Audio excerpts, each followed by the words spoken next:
সবাইকে microcontroller part 6 এ স্বাগতম জানাচ্ছি।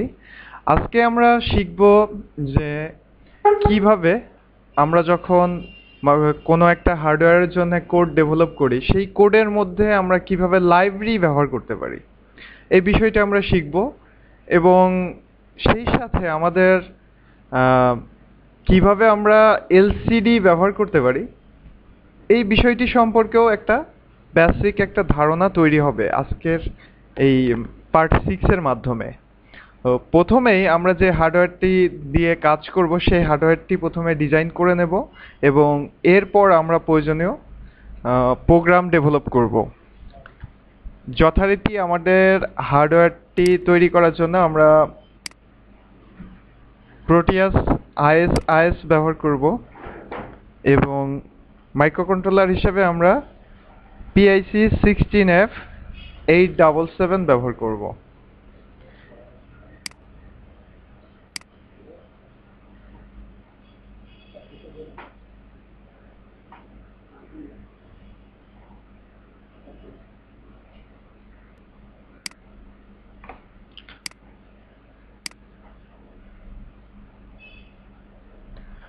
এবং আমাদের একটা এলসিডি নিতে হবে। এলসিডি নেওয়ার জন্য আমরা লিখব এলসিডি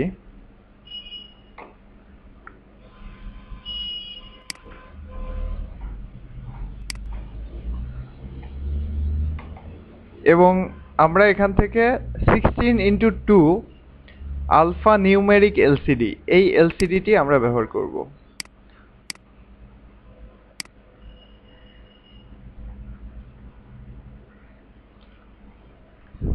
এখন আমাদেরকে যে কাজটি করতে হবে তা হচ্ছে এলসিডি এর জন্য আমাদেরকে বায়াসিং ভোল্টেজ প্রদান করতে হবে। এলসিডি এর বায়াসিং ভোল্টেজ দেওয়ার জন্য আমাদেরকে ভিইই এবং ভিএসএস এই দুইটি পিনকে শর্ট করে দিতে হবে এবং এরপরে এই দুই পিনের মধ্যে আমাদেরকে গ্রাউন্ড সংযোগ করতে হবে এবং 2 নাম্বার পিনে আমাদের পজিটিভ 5 ভোল্ট সাপ্লাই দিতে হবে।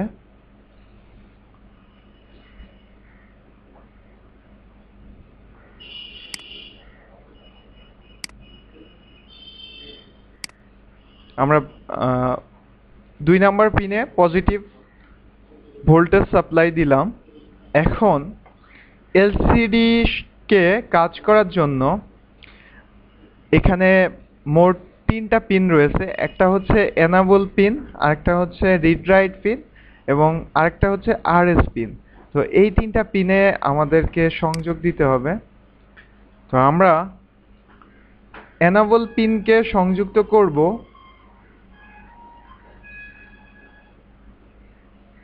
RA1 এর সাথে। এনাবল পিনকে আমরা সংযুক্ত করব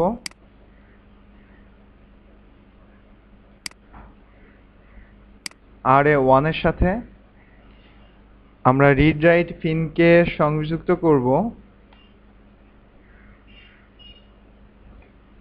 RA2 এর সাথে।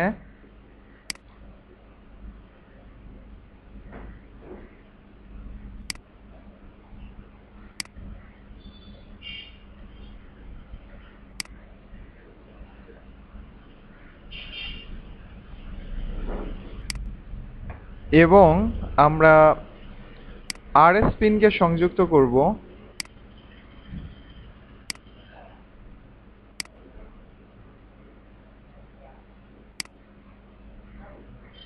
RA3 এর সাথে। এবং আমাদের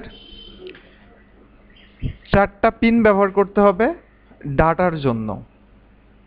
তো এই 4টা পিন আমরা সংযুক্ত করব D3 D4 থেকে আমরা ব্যবহার করব।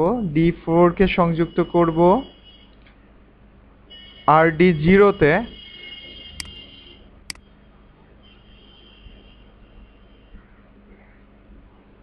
এবং D5 কে সংযুক্ত করব RD1 এর সাথে, D6 কে সংযুক্ত করব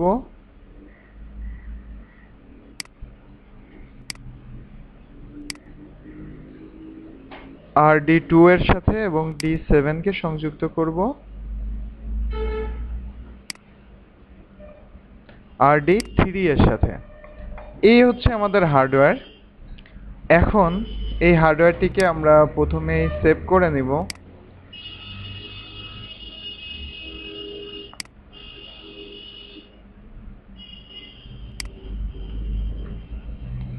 পিক প্রোগ্রাম ফোল্ডারের মধ্যে আমরা সেভ করব। এখানে নতুন আরেকটা ফোল্ডার তৈরি করে নিতে পারি আমরা,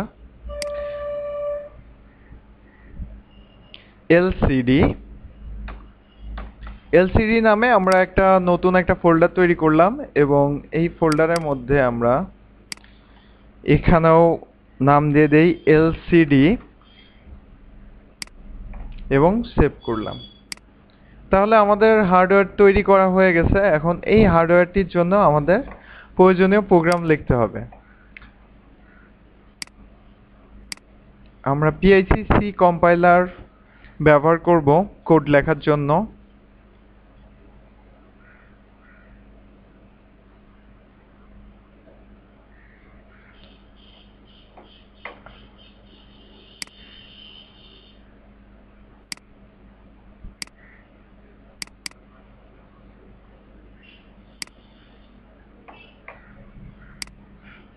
এবং আমরা যে লাইব্রেরিটি নিয়ে আজকে কাজ করব সেই লাইব্রেরিটি হচ্ছে flexlcd.c। এই লাইব্রেরিটি ব্যবহার করে আমরা আজকে কাজ করব। আমাদের প্রোগ্রামের মধ্যে এই লাইব্রেরিটিকে সংযুক্ত করে দিতে হবে।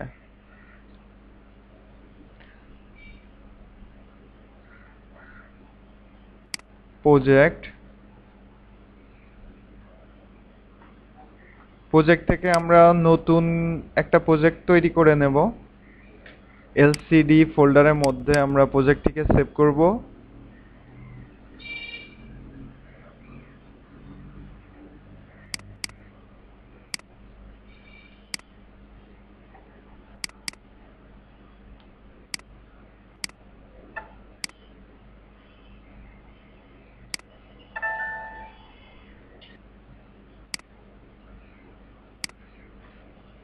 পিক প্রোগ্রাম LCD এবং LCDর মধ্যে আমরা প্রজেক্টটিকে সেভ করে নেব। এবং এখানে আমাদের কিছুই করতে হবে না, জাস্ট ওকে করতে হবে। এবং এই কোডটুকু আমরা মুছে দেব এবং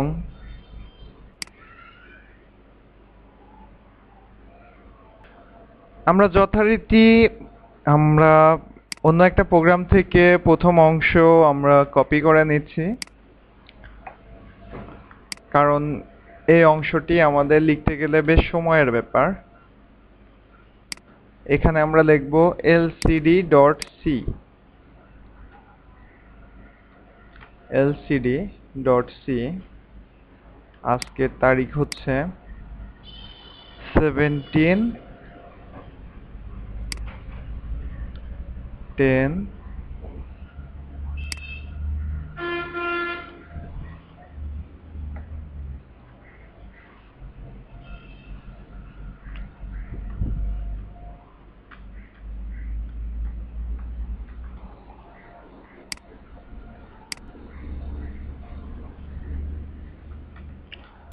আমরা মোটামুটি প্রোগ্রামের জন্য কিছুটা বর্ণনা রেখে দিলাম। এখন আমাদেরকে প্রয়োজনীয় যে কাজ সেই কাজ আমরা এখন শুরু করব। তো প্রথমে আমাদেরকে যে কাজটি করতে হবে, যে আমরা যেহেতু LCDর জন্য প্রোগ্রাম লিখব, তো LCDর জন্য বিভিন্ন ধরনের লাইব্রেরি রয়েছে। তো আমরা প্রচলিত একটি লাইব্রেরি ব্যবহার করব। এই লাইব্রেরিটি হচ্ছে flexlcd। তো flexlcd ব্যবহার করে আমরা খুব সহজেই LCD তে কোনো মেসেজ প্রদর্শন করতে পারি। তো আজকে আমরা এরকমই একটা প্রোগ্রাম দেখব। তো যে কোনো লাইব্রেরি সংযুক্ত করার জন্য আমাদেরকে ব্যবহার করতে হবে হ্যাশ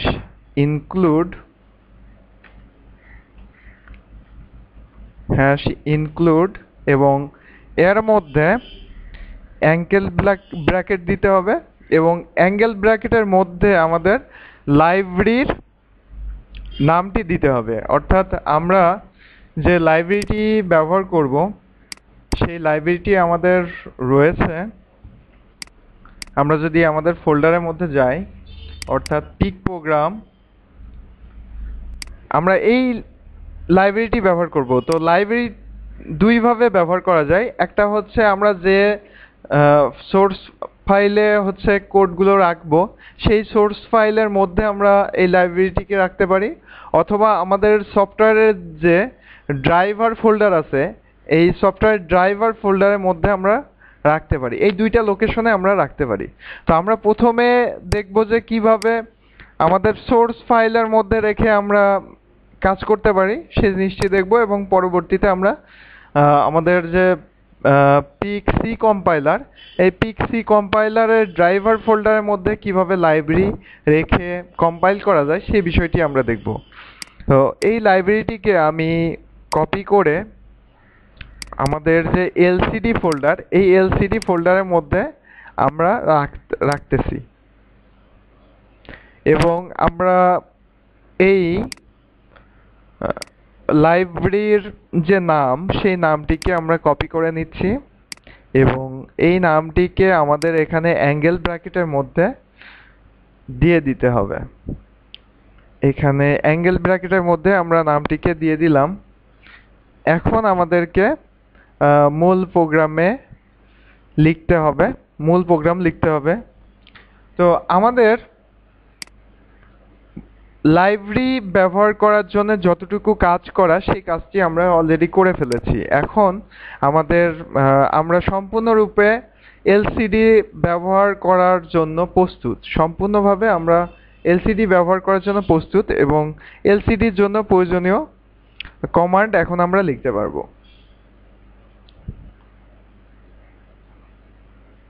ভয়েড মেইন, কারণ আমাদের প্রত্যেকটা প্রোগ্রামেই ভয়েড মেইন ব্যবহার করতে হয়, কারণ সিতে সমস্ত কোড সমূহ ভয়েড মেইনের মধ্যে রাখতে হয়। আমরা যেহেতু এলসিডি ব্যবহার করব, তো এলসিডি কে প্রথমে ইনিশিয়ালাইজ করে নিতে হবে, যার কারণে আমাদের একটি ফাংশন লিখতে হবে এলসিডি আন্ডারস্কোর init এবং এরপরে আমরা একটা হোয়াইল লুপ নেব।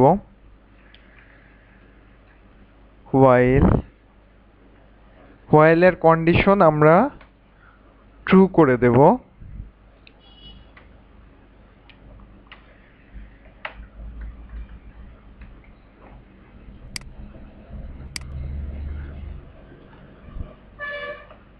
এখন আমরা চাচ্ছি যে আমাদের এলসিডিতে একটা মেসেজ প্রদর্শিত হবে।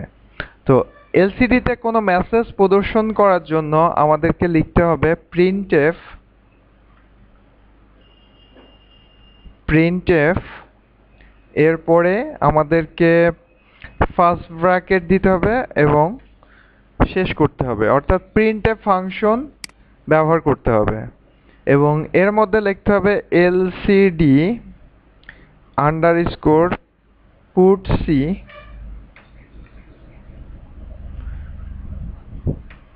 এবং এরপরে ডাবল কোটেশন দিয়ে আমরা যদি কোনো মেসেজ লিখি সেই মেসেজটি আমাদের এলসিডিতে প্রদর্শিত হবে, হ্যালো ওয়ার্ল্ড।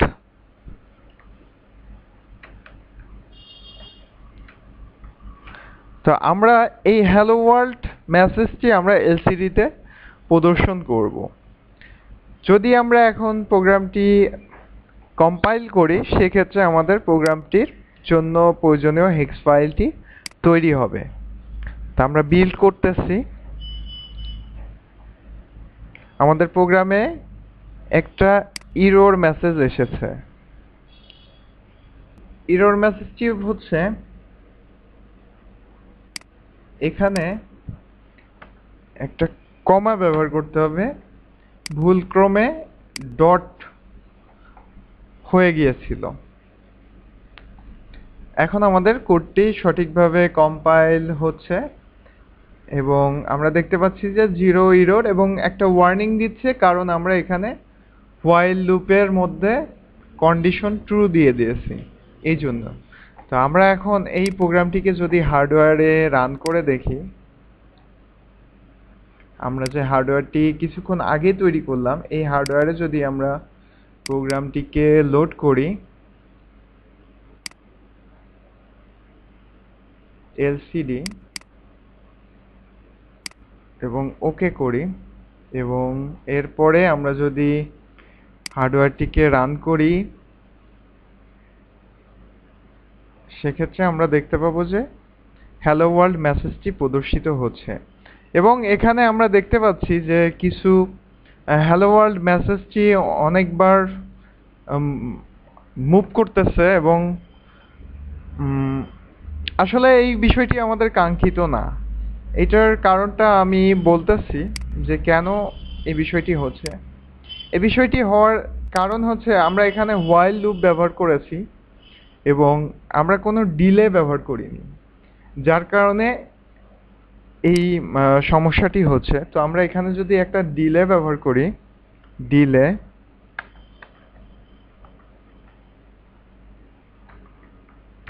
ডিলে মিলিসেকেন্ড এবং আমরা যদি ভ্যালু 500 দেই, সেক্ষেত্রে আমাদের প্রোগ্রামটি সঠিকভাবে কাজ করবে।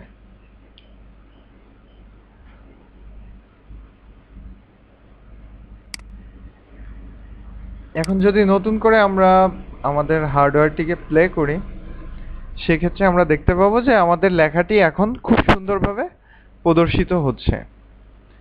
আসলে আমরা তখন কোনো ডিলে ব্যবহার করিনি, যার কারণে আমাদের মেসেজটি কিন্তু স্থির হতে পারতেছিল না। এখন আমাদের মেসেজটি অনেক সুন্দরভাবে প্রদর্শিত হচ্ছে।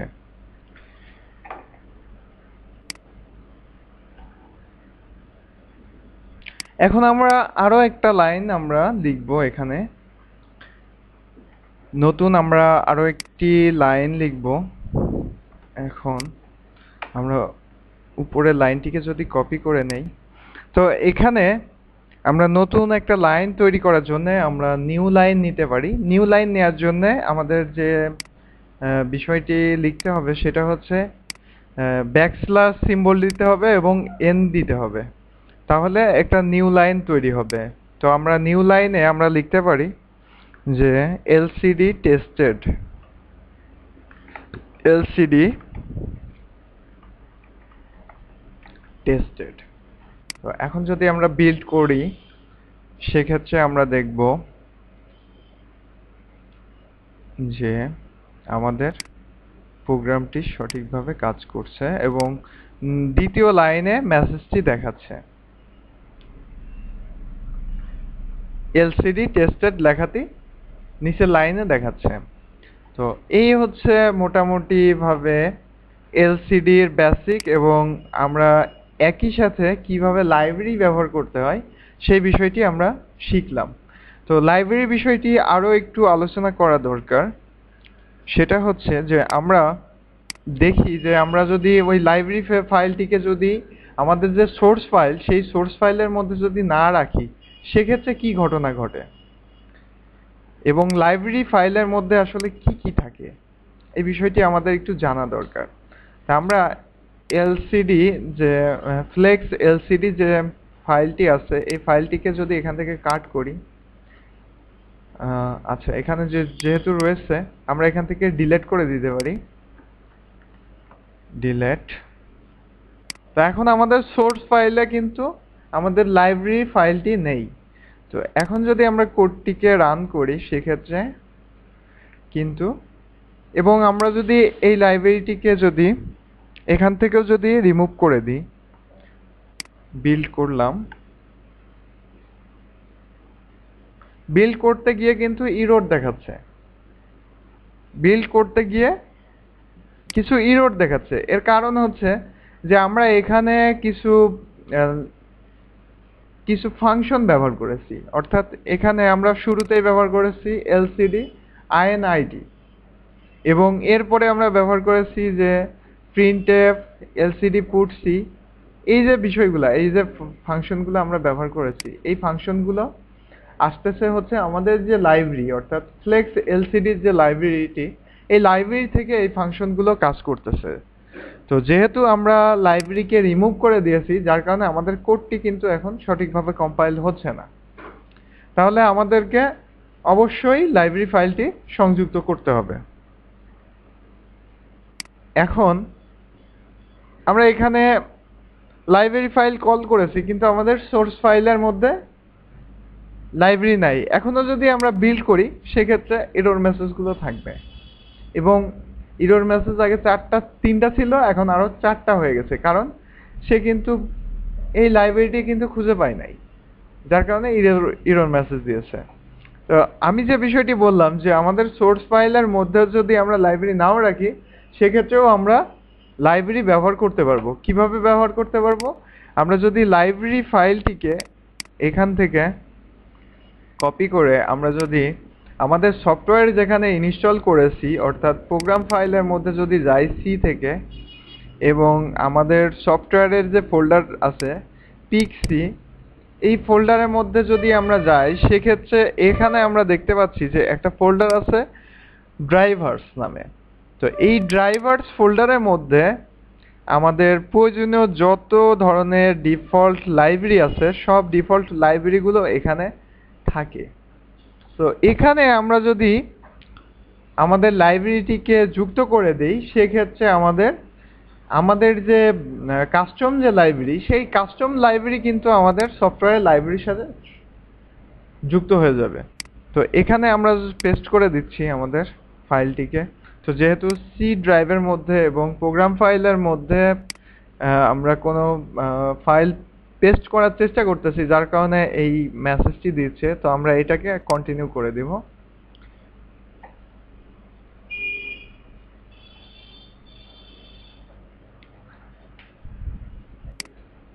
তো লাইব্রেরি ফাইলটি কপি হচ্ছে, লাইব্রেরি ফাইলটি কপি হয়ে গেছে, এবং আমরা দেখতে পাচ্ছি যে এখানে flex_lcd.c ফাইলটি দেখাচ্ছে। এখন যদি আমরা কম্পাইল করি, আমাদের সোর্স ফাইলের মধ্যে কিন্তু আমাদের লাইব্রেরি ফাইলটি নেই, কিন্তু আমাদের কম্পাইল কিন্তু সঠিকভাবে কম্পাইল হবে, কারণ আমরা সরাসরি আমাদের সফটওয়্যার লাইব্রেরিতে লাইব্রেরি ফাইলটিকে সংযুক্ত করে দিয়েছি, এবং আমরা দেখলাম যে সাকসেসফুলি আমাদের প্রোগ্রামটি কিন্তু কম্পাইল হলো। এবং আমরা যদি প্লে করে দেখি, সেক্ষেত্রে কিন্তু আমাদের হার্ডওয়্যারটি কাজ করবে। তো এইভাবে আমরা যে কোনো ধরনের লাইব্রেরি আমরা ইচ্ছা করলে আমরা নিজেরাও কাস্টম লাইব্রেরি তৈরি করতে পারি, এবং এভাবে প্রয়োজনীয় যে কোনো ধরনের লাইব্রেরি ফাইল আমরা ব্যবহার করতে পারি। যেমন এর পরবর্তীতে আমরা যখন সার্ভো মোটর দিয়ে কাজ করব, তখন সার্ভোর জন্য আমরা একটা লাইব্রেরি তৈরি করতে পারি। এছাড়া যখন আমরা ডিসি মোটর নিয়ে কাজ করব, সেখানেও আমরা ইচ্ছা করলে লাইব্রেরি তৈরি করে নিতে পারি, এবং এভাবে আমরা যে কোনো কিছুর জন্য লাইব্রেরি তৈরি করে নিতে পারি। তো এখানে আমরা যে প্রোগ্রামের মধ্যে যে ফাংশনগুলো ব্যবহার করেছি, এই ফাংশনগুলো কিন্তু আমরা লাইব্রেরির মধ্যে কিন্তু পাবো। আমরা একটু লাইব্রেরির যে ফাইলটি, সেই লাইব্রেরি ফাইলটি একটু ওপেন করে দেখি কোন একটা কোড এডিটরে। তো এখানে আমরা দেখতে পাচ্ছি যে আমাদের লাইব্রেরির মধ্যে প্রয়োজনীয় কোড সমূহ রয়েছে। তো এখানে যদি আমরা খেয়াল করে দেখি, এখানে একটা ফাংশন কল করা হয়েছে void lcd_init। ঠিক আমরা কিন্তু এই যে ফাংশনটি এখানে লাইব্রেরির মধ্যে তৈরি করা আছে, আমাদেরকে কিন্তু এই লাইব্রেরিটি ব্যবহার না করলে এই কোডগুলো কিন্তু আমাদের নিজেদেরকে লিখতে হতো, আমাদের যে প্রোগ্রাম, আমাদের প্রোগ্রামের মধ্যে এই কোডগুলোকে লিখতে হতো, কিন্তু আমরা যেহেতু একটা লাইব্রেরি ব্যবহার করতেছি এবং লাইব্রেরির মধ্যে যেহেতু ওই কোডটা দেয়া আছে, যার কারণে এই কোডগুলো আমাদেরকে কিন্তু লিখতে হচ্ছে না। এবং একবার লেখা হয়ে গেছে, আমাদের আর কখনো এই কোডটা লিখতে হবে না। আমরা শুধুমাত্র এই লাইব্রেরিটা কল করব এবং আমরা প্রোগ্রাম লিখতে পারবো। অর্থাৎ আমরা কমন কিছু কাজের জন্য এই ধরনের লাইব্রেরি আমরা তৈরি করে রাখতে পারি এবং ব্যবহার করতে পারি। সেক্ষেত্রে আমাদের প্রোগ্রামের জটিলতা অনেক কমে যাবে এবং প্রোগ্রামের সাইজ অনেক ছোট হবে। এবং লাইব্রেরি ব্যবহার করলে সবথেকে বড় যে সুবিধা পাওয়া যায় সেটা হচ্ছে যে প্রোগ্রামের কোড বুঝতে সুবিধা হয়। আমরা আজকে একটা প্রোগ্রাম তৈরি করলাম, এই প্রোগ্রামটি যদি 2 মাস পরে গিয়ে দেখি, সেক্ষেত্রে আমাদের কোড বুঝতে অনেক সমস্যা হবে। যদি অনেক বড় কোড হয়, একটা প্রোগ্রামের মধ্যে 2-1000 লাইনের কোডও থাকতে পারে, তো সেক্ষেত্রে আমাদের সমস্যা হবে। কিন্তু আমরা যদি এইভাবে কিছু নির্দিষ্ট কিছু সংখ্যক কাজের জন্য আমরা লাইব্রেরি তৈরি করে রাখি, সেক্ষেত্রে আমাদের প্রোগ্রাম বুঝতে সুবিধা হবে। তো এই হচ্ছে মোটামুটি লাইব্রেরি কনসেপ্ট। এইভাবে আমরা লাইব্রেরি ব্যবহার করতে পারি। এছাড়া আমরা লিখেছি প্রিন্টএফ লিখেছিলাম। আমরা প্রিন্টএফ না দিয়েও কিন্তু আমরা আমাদের ক্যারেক্টারগুলোকে আমরা প্রদর্শন করতে পারতাম। এই যে এখানে যে এলসিডি পুটসি যে ফাংশনটি রয়েছে, এই ফাংশনটি ব্যবহার করেও কিন্তু আমরা মেসেজটিকে প্রদর্শন করতে পারতাম। তো আমরা এইটাও চেষ্টা করে দেখতে পারি যে কিভাবে কাজ করে। আমরা এখানে প্রিন্টএফের পরিবর্তে, আচ্ছা, আমরা এই লাইনটি আমরা প্রিন্টএফের পরিবর্তে আমরা পুটসি দিয়ে করার চেষ্টা করি। পুটসি,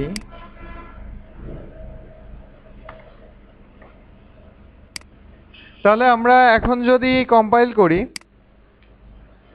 সেক্ষেত্রেও আমাদের প্রোগ্রামটি সঠিকভাবে কাজ করবে।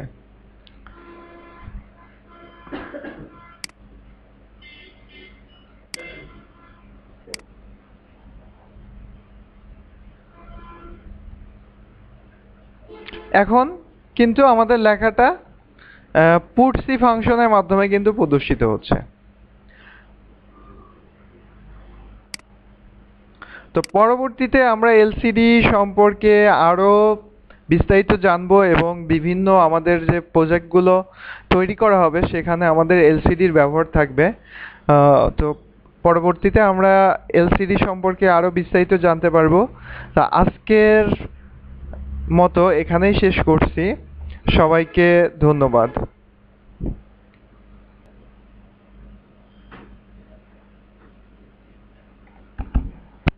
তো তোমরা কি বুঝতে পারছো? কিছু বুঝতে পারছো?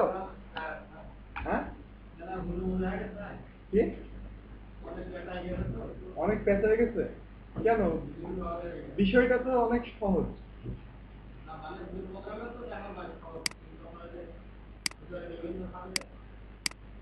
আরেকবার মানে নিজেরা প্র্যাকটিস করলে হবে কি না? হবে না? হবে।